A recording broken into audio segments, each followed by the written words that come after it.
a category that is undoubtedly a fan favourite, about to take the track here at the Castrol Edge Townsville 400. I'm talking about the East Coast Bull Bars V8 Ute Series. There they are, they're all lined up, and would you believe it?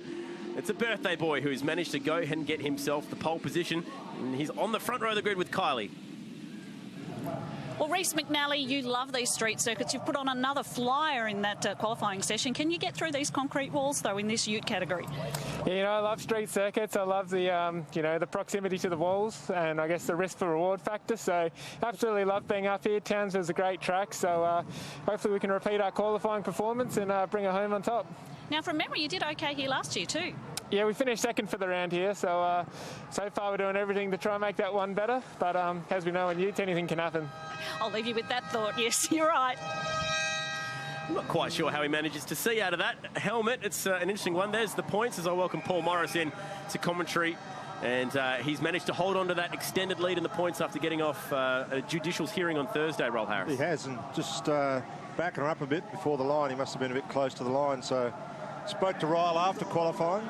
Reckons he's just points racing this weekend. Just got to get through it. Just got to survive it, he says. Look after that championship lead.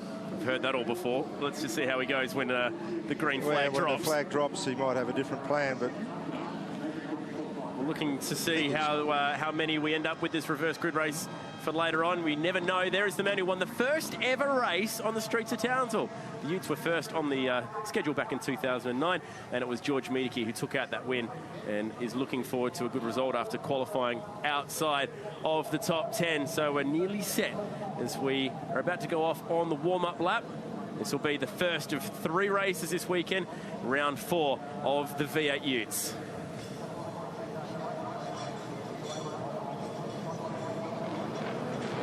It's a good sight as the East Coast Bull Bars V8 Ute Racing Series rolls off on the formation lap. You never know what to expect when these guys take to the track. I can tell you this much, we're scheduled for 11 laps and we've got an all-star cast on that front row, considering it's one man who's had a pole and a race win so far this year in the Stratco Ute, and the re-energised and reinvigorated Jared McLeod. This is how they line up. McLeod off that front row alongside McNally. Cedars and Marjoram doing a good job in what's been a bit of a Holden Lovin at the moment at the front there. So Holden lockout, front row, second row. Walton, who won last year here, is out of the middle of that page. Ryan Hansford outside the top 10. Look at the big names back here. George Miedeke missed out on making it through to the top 10. Marcus Marshall, former champ car racer, in there as well, Paul. Yeah, not a lot of practice for Marcus. Ute troubles in both practice sessions, so limited laps. Going to see some double duties this weekend for Michael Arman. And he's racing in the Porsches as well as doing the Utes, so completely different driving. Mate, that is a hard task to swap your driving between something with the grip of a Porsche and back to the V8 Ute. It's a big step backwards and a very hard one. So they're heading all around this Reed Park circuit. The start of this race not far away.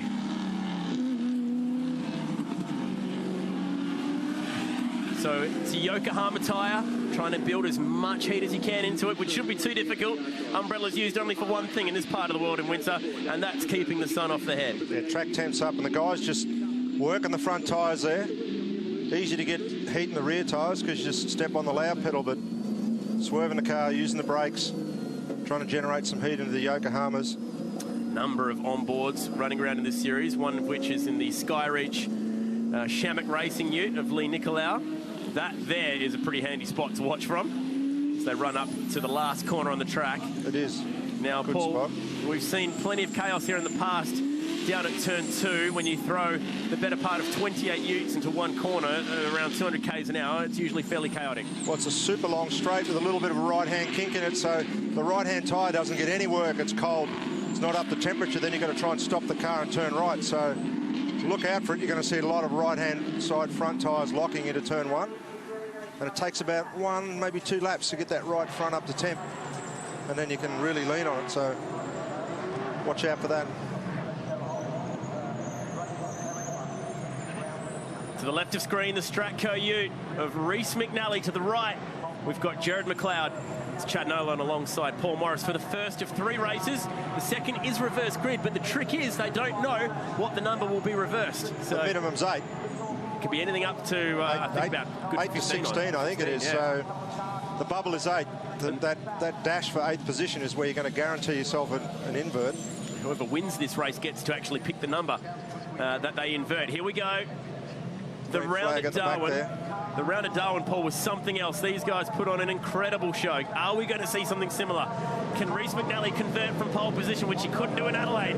So much to talk about as the red light comes on. McNally's got the jump. McLeod coming across, and he's going with him. It's going to be pretty even Stevens here. I'd say McLeod will just tuck in there. McNally, just like he did last year, getting the jump off the front row. Last year it was Chris Walton that he beat. This time it's Jared McLeod. He has the inside set. Oh, a couple guys getting close to the wall in the background. Marjoram wants to go the long way around. Three wide's not going to work here. Fisher up the escape road. I think I saw Danny Bazadzic go into the fence in the background. No, it's not Bazadzic, but someone definitely went into the fence pretty hard back there. Missed out on seeing who it was. Now Hansford up the inside of the points leader. He said he was points racing. Well, let's see how aggressive he's going to be on this first lap. In all kinds of ways there on the way back. Through the left rights we go, and it is the Stratco runner himself, the birthday boy, Reece McNally, at a Wembley in Perth, who's leading the way, and still Hansford and Harris battle. They're side by side. Ryle's got the line here for this corner. Hansford's going to have to duck out of it. Pull him behind him. He's just nowhere to go. A pair of Matt Stone Racing teammates squaring off against a pair of Peters Motorsports teammates. Get a run on him here. Can he get up the inside through this bumpy part of the racetrack? He can't. Man, some work to do for Ryle Harris. He's fighting. He's got to have a look here under brakes. Ryle comes across, 10. just covers him off. Clever. And hard racing back there, as well as Adam Beachy's going toe-to-toe. Wilson. Medicki. Using someone there as a berm. Get it done any way you can. Tell you what, Medicki not jumping forward like we expected he would in this first lap. Oh, he returns serve on him straight away and says, none of that, mate, and have another one. Well, he was quite courteous. And this is going to go on all the way to the kink. That was Michael Armand facing the wrong way. And the Peter Ward demolition ute, there he is. There he is. Fuel flap open, he lights up the Yokohamas to try and chase the pack back down. Under brakes, Chris Walton. Locks it up and just forces Dontas wide. He couldn't turn in, he loses 2 spots. Dontas shaking his head, furious. And he's got a run on him now. That'll be Nathan Pretty up the inside. Gets 2. Capitalises on that manoeuvre from Walton. This was a bit unfair. It was a nice jump, that one, wasn't it? From Nathan Pretty, gets to 6th. And Nathan just would have seen that coming with all his experience. That is a great little battle pack, including some extremely experienced hands in Kim Jane. And also Grant Johnson in there. So some real famous ute, if there is such a thing, drivers. There is. Absolutely, there is now. And the fact that this series has such a following. In terms of that championship battle, this is looking very good for Adam Marjoram, as this is a full points paying race. Oh, Dontas, furious at the treatment earlier in the lap, is going to get it stopped back. Yeah, props it in there nicely. Good job. He was almost done for pole positionally today. I mean, he was quickest in the first session. Set the fastest lap in qualifying, but couldn't go on with it in the last 5 minutes. Suffering with that missed gear problem that he also had in the first session. George Medicki also missed a bunch of gears on his hot lap. Ruined his hot lap. He's buried in the pack there now. Medicki back in 17th. McNally just getting on with the job here. Holding that lead of 1 second over Jared McLeod, who had a first and a second race result to look back on after Darwin. This is the race start. Yeah, pretty even launch. McNally just gets the better of it. Now, I never got to the bottom of who it was who got turned around on the run up to... 3 and 4 wide here, and this is where it's all going to get ugly in the middle of the pack here. It just takes someone to have a dip down the inside. Someone hit the wall in turn 1, backwards. Yeah. We know Fisher, who we're with now, went up the escape road, so he's obviously trying to avoid something. Beachy there on his right. Oh, hit the rev limiter there for a second. The Jesus Racing ute has been suffering from a bit of a long brake pedal. Oh, it's long. He's never going to stop. Look at that.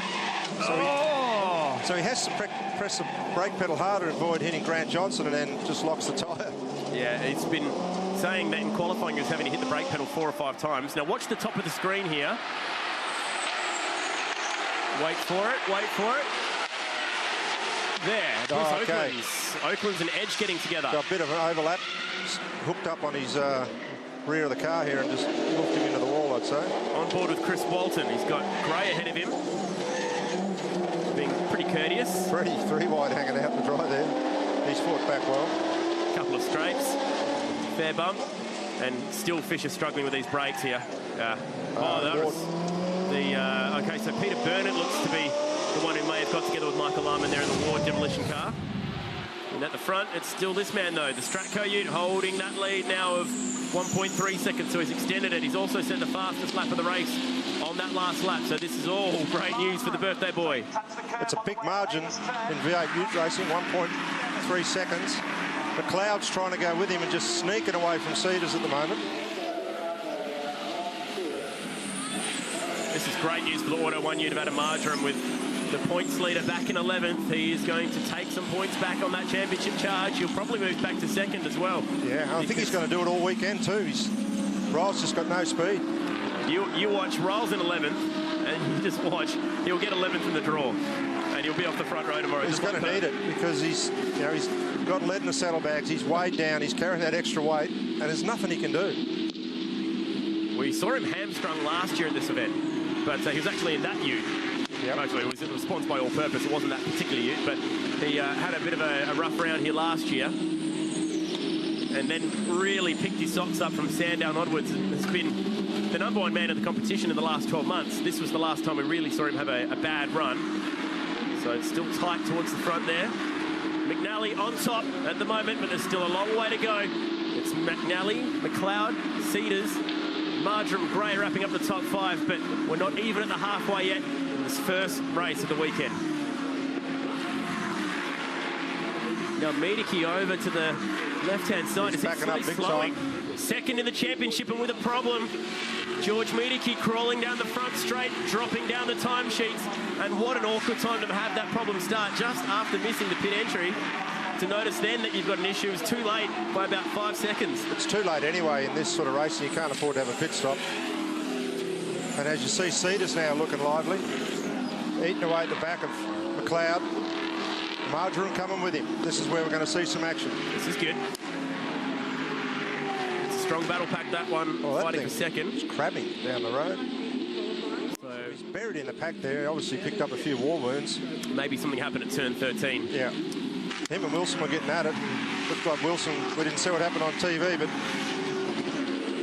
Oh, there's something that's been sucked into the front of the Ryco entry there. Just went underneath the mainline dyno signage, which is on the front bar of these cars. And he's hanging on at the moment to second position. Still 5 laps to go here. That lead, 2 seconds for Reese McNally, McLeod, and local yellows down here, probably for George Medicki's car that's stranded, I imagine. So no passing down at this part of the racetrack. There it is. It's probably a good thing because it always ends in tears down there. At least we'll see some lap times. It's what's cool about this track, though. There are so many passing opportunities around here. Probably more so than you get at most tracks in the V8 Supercar calendar. It really does offer a lot of opportunities for heavy braking passing opportunities. Yeah, and you can work a guy over. You can ruffle him up the corner before and set it up the next corner. Craig Dontis, diminutive South Aussie. I say that the utmost respect for Craig, but he is a short fella, which is actually not a bad thing for a race car driver. No, it's good. Put the weight where you want it. Yep, centre of gravity down. And he at the moment is chasing around Chris Walton, who's managed to put a few car lengths or ute lengths in between himself and Craig.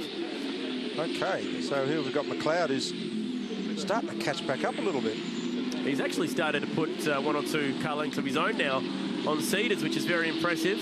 Could be a tyre pressure thing, just how the guys have got their different pressures set, where you want to come on early or come on later in the race. It's only a difference of 1 or 2 pounds. Isn't Graham Edwards doing a good job? There he is. He's out in 14th. And clean, tidy. Yeah, it's the one event that he shows up to run in and doing a good job fighting with another local North Queensland youngster this time, and Mason Barbera. Barbera getting a bit of a hurry up there through the mid part of the corner. Barbera running for ICR Petroleum and Nanport this weekend. Bundaberg-based company. They've had some issues electrically with this car, actually, getting it fired up, and that's what saw him stall it off the grid in Perth. He's also had some issues with that recently in Darwin. Thankfully, at the moment, it's doing the job, but he's just sitting outside the top 10 at the moment. Beachy's got his bumper hanging off. Standard practice for the Utes. Gonna shed 1 or 2 body parts. They might actually pull him in if that doesn't dislodge, so his best bet's to probably